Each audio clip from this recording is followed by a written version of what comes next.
नमस्कार पालक आणि विद्यार्थी मित्रांनो, महाधुरंधरच्या दुसऱ्या व्हिडिओमध्ये तुमचं मनापासून स्वागत। विद्यार्थी मित्रांनो, मला खात्री आहे की तुम्ही डे 1 चा पहिला व्हिडिओ बघितला असेल आणि होमवर्क सुद्धा केला असेल आणि पालकांनी विद्यार्थ्यांचा सराव सुद्धा करून घेतला असेल। तर या व्हिडिओमध्ये मी तुमच्यासाठी काही असेच नवीन प्रश्न घेऊन आलेले आहे।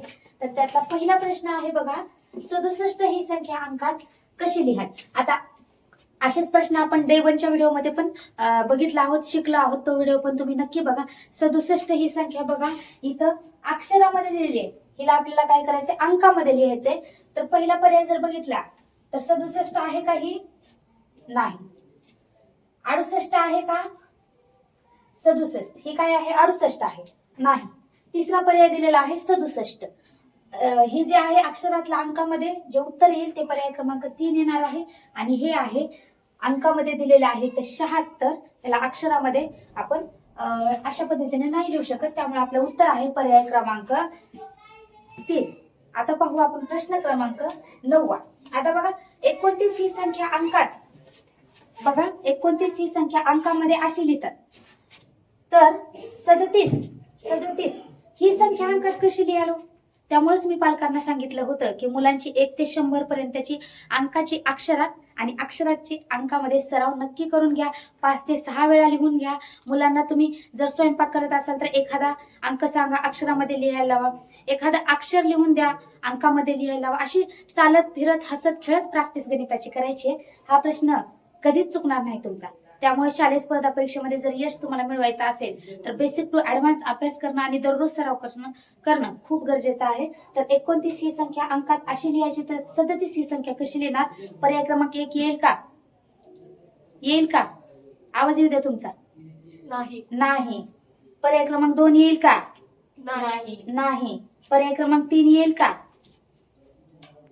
हो येईल। 37 बघा पर्याय क्रमांक 3 हे तुमचं उत्तर येणार आहे, कारण 37 ही संख्या अंकामध्ये अशी लिहायची आहे। ही आहे 73। आता पाहणार आहोत आपण प्रश्न क्रमांक 10 म्हणजे पुढचे प्रश्न आपण बघणार आहोत।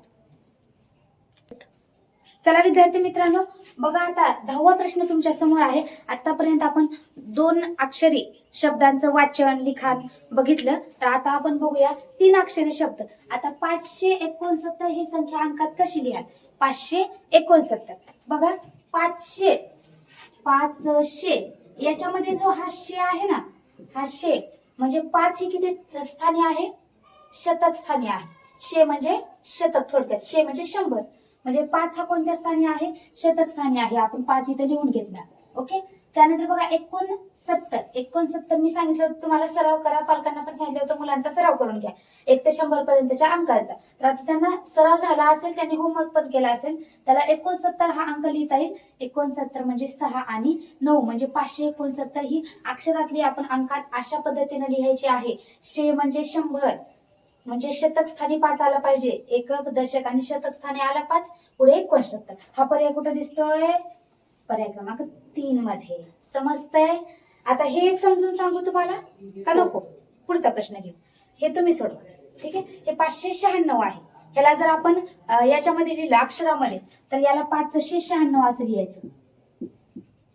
596 हे आपण अंकातल्या अक्षरात केलं।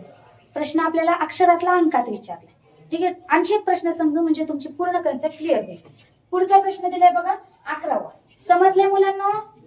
समजतंय का? हो। कन्सेप्ट क्लिअर होते? हो। बरं, आता एकदम परफेक्ट तुमच्या डोक्यात जाईल हे उदाहरण बघितल्यावर। बघा 11वा प्रश्न दिला 190। 190 ही संख्या अंकात कशी लिहाल? तसाच प्रश्न आहे। आता शे म्हणजे 100 बरोबर, शे म्हणजे 100। 100 म्हणजे 1 हा अंक कुठे येईल? शतक स्थानी येईल। 1 हा अंक शतक स्थानी येईल। 90 कुठे? 90 कसं लिहिणार आपण? 9 आणि 0 90। हा बघा 190 हे अक्षरातला आपण अंकामध्ये लिहिले, अक्षरातला अंकामध्ये लिहिले। मग हा 190 कुठे दिसतोय? पर्याय क्रमांक 1 मध्ये दिसतोय का 190? म्हणून या प्रश्नाचं उत्तर काय येईल? पर्याय क्रमांक 1। पर्याय क्रमांक 1 पहिला माझा नंबर, आणि या प्रश्नाचं उत्तर पण पहिला एकच नंबर यायचं कधी पण। ठीक आहे. हे एक उत्तर येते याचं, हे नाही येणार, हे पण नाही येणार आणि हे पण नाही येणार. अशा पद्धतीची तुम्ही प्रॅक्टिस करा, म्हणजे तुमची 100% ही कन्सेप्ट नक्कीच क्लिअर होईल. यानंतर आपण पाहणार आहोत आणखी 2 ते 3 उदाहरणं, म्हणजे तुम्हाला अजून परफेक्ट लक्षात बसेल.